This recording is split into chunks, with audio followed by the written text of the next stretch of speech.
background dari SD Negeri Margasari 01 serta calon guru penggerak angkatan 7 dari Kabupaten Tegal. Di sini saya akan menyampaikan hasil analisis dan refleksi tugas saya wawancara dengan kepala sekolah kaitannya dengan modul 3.1 pengambilan keputusan berbasis nilai-nilai kebajikan sebagai pemimpin.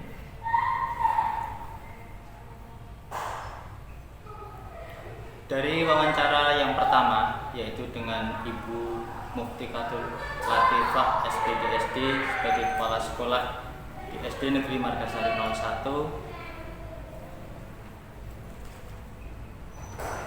yang intinya pada wawancara itu sebagai kepala sekolah ketika menghadapi dilema etika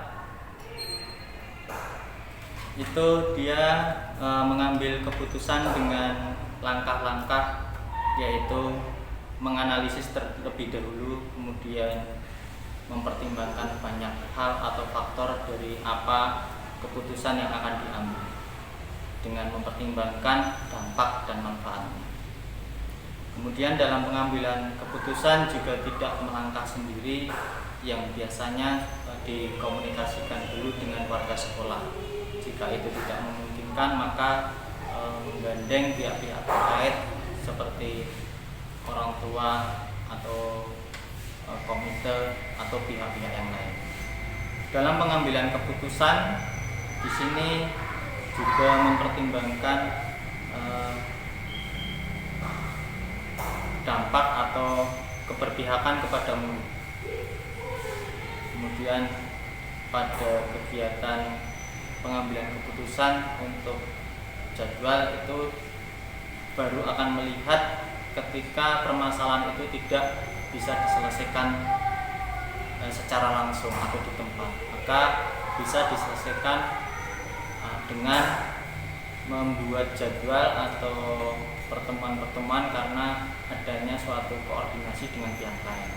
Kemudian pada wawancara kedua, yaitu dengan Bapak Kito SPDSD, kepala sekolah dari SD Negeri Margasari 07, pada dasarnya apa yang saya dapatkan dari wawancara ini hanya kesamaan.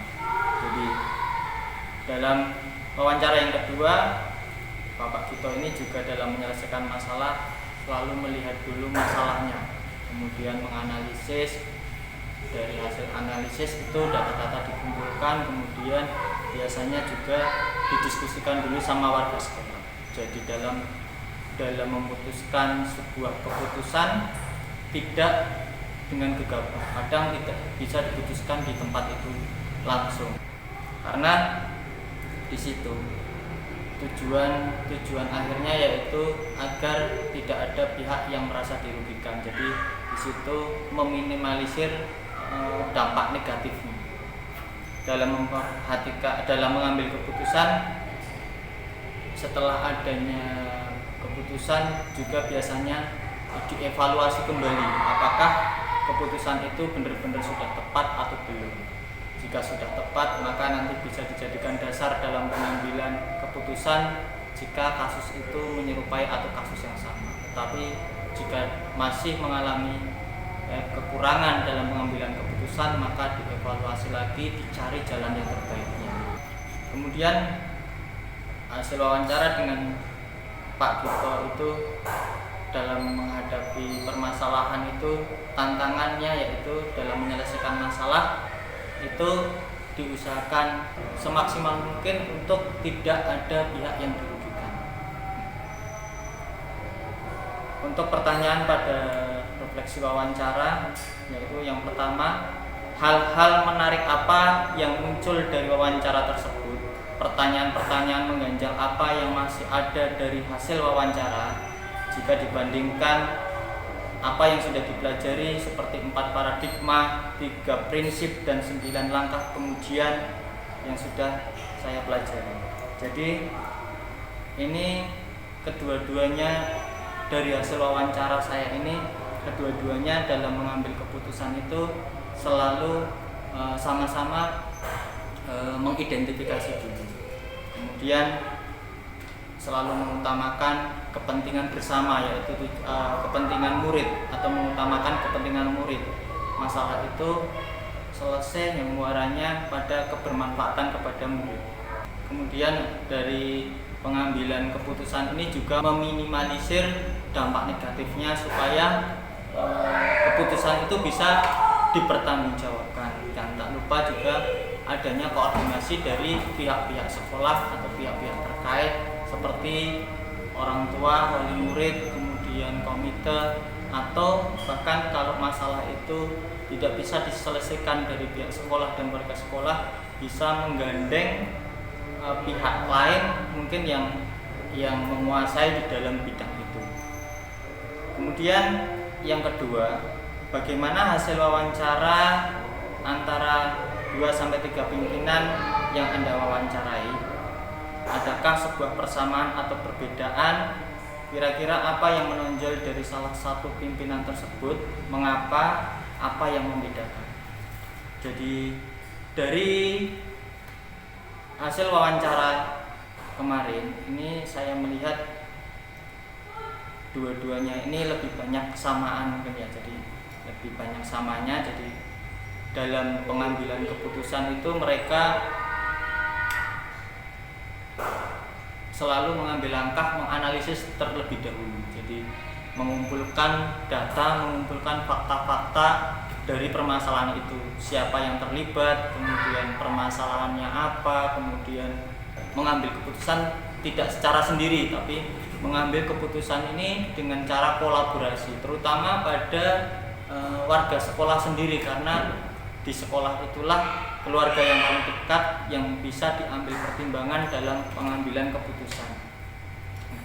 Sekiranya tidak mungkin, maka bisa dibicarakan kepada komite, kemudian dari pihak sendiri yang mengalami permasalahan itu pasti juga adanya koordinasi, kemudian bisa menggandeng pihak-pihak yang lebih menguasai. Contohnya kemarin itu pada wawancara dengan Pak Gito, misalkan adanya kenakalan remaja yang bisa kenakalan pada anak-anak yang mungkin harus diselesaikan dengan pihak lain. Kemudian dari Bu Mufti itu menyampaikan bahwa misalkan ada permasalahan yang kaitannya dengan kesehatan, kita bisa menggandeng dari pihak puskesmas atau yang lainnya. Nah, jadi untuk perbedaan ini saya rasa tidak ada perbedaan yang signifikan, karena langkah-langkah yang digunakan oleh kedua kepala sekolah ini yang hampir sama dalam mengambil keputusan. Kemudian ini jika saya lihat, maka prinsip yang digunakan dalam pengambilan keputusan ini, keduanya ini menggunakan prinsip yaitu berpikir rasa peduli, karena mereka mempertimbangkan permasalahan itu yang pada dasarnya nanti hasil akhirnya ini adalah untuk kepentingan bersama. Jadi intinya jangan sampai ada pihak yang dirugikan. Jadi muaranya terutama karena ini di dalam bidang pendidikan yang biasanya masalah ini kaitannya dengan siswa, maka orientasinya yaitu keberpihakan kepada murid. Kemudian yang ketiga, apa rencana ke depan para pimpinan dalam menjalani pengambilan keputusan yang mengandung unsur dilema etika? Bagaimana mereka bisa mengukur efektivitas pengambilan keputusan mereka? Nah, ini melihat dari wawancara tersebut, ini dalam pengambilan keputusan yang mengandung unsur dilema, ya mereka rencana awal itu mesti melihat dulu permasalahannya, kemudian mengidentifikasi, kemudian membicarakan permasalahan itu dengan rekan-rekan di sekolah, kemudian baru bisa diputuskan. Nah, tentu dalam pengambilan keputusan itu selalu mempertimbangkan dampak-dampaknya atau faktor-faktornya dulu. Kemudian mengambil resiko inilah yang dampaknya mungkin yang paling sedikit yang mana, manfaatnya yang paling banyak mana. Kemudian yang utama lagi, kepentingan yang diutamakan adalah kepentingan bersama. bersama, yaitu kepentingan untuk murid, karena muaranya pada murid. Nah, dalam pengambilan keputusan juga tak lupa ini harus tidak boleh berseberangan, artinya harus mempertimbangkan nilai-nilai kebajikan yang ada, nilai kebenarannya, nilai kebajikannya. Kemudian harus bisa dipertanggungjawabkan. Jadi dengan alasan-alasan atau dengan fakta-fakta yang ada itu, maka pengambilan keputusan ini sudah dipertimbangkan dengan matang-matang.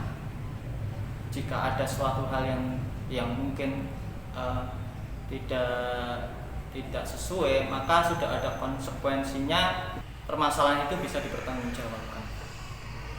Nah, yang keempat yaitu bagaimana Anda sendiri akan menerapkan pengambilan keputusan dilema etika pada lingkungan Anda, pada murid-murid Anda, dan pada kolega guru-guru Anda yang lain. Kapan Anda akan menerapkan?